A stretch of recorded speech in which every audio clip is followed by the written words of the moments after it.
大家好，我是超子。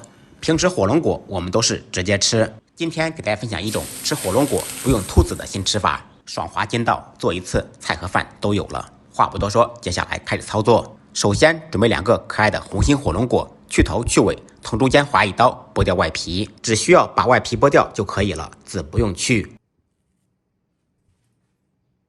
然后用刀先切成厚片，再切成长条，改刀成骰子大小的小丁。切好以后放入碗中，把切好的火龙果丁放到料理机中打成果汁。盆中放入300克普通面粉，加入打好的火龙果汁，搅成面絮，放入一点盐，增加筋性，揉成光滑偏软的面团。揉好以后盖上盖子，醒10分钟左右。10分钟以后，醒好的面团放到案板上，再次揉搓，揉搓至光滑，擀成1厘米厚的薄片，再切成1厘米宽的长条，改刀成骰子大小的小丁。全部切好以后，用手搓成小面鱼。手速快的话，这一小块面10分钟就处理好了。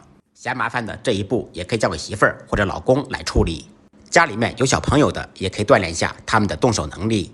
接下来起锅做水，放入1小勺盐，水开以后放入搓好的面鱼，开大火在锅中煮2-3分钟，把面鱼煮熟煮透。俗话说3开饺子2开面，做饭的规矩不能变，2次开锅2次加入冷水，面鱼就成熟了。成熟后的面鱼就会自动飘起来。煮好以后放到冷水中浸凉，这样吃起来更加爽滑筋道。浸凉以后捞出控水备用。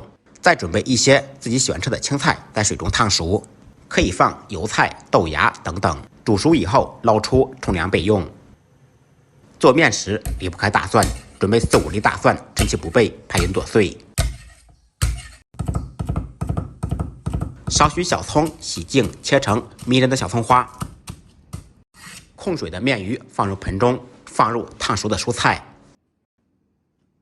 放入1小勺蒜末、1小勺葱花、88粒白芝麻、1小勺辣椒面，浇上热的花椒油，呲一下香味就出来了。放入一点点白糖提鲜，中和辣味，适量的盐，少许1品鲜酱油，少许香醋。用我家黑色的筷子搅拌均匀，一道油泼火龙果面鱼就做好了。火龙果面鱼这样做，连我家挑食的孩子每一次都能干一大碗。学废的同学点赞、收藏、转发，动起手来做一下。不好吃，您带着孩子来找我。再忙再累，记得按时吃饭。下期视频见，拜拜。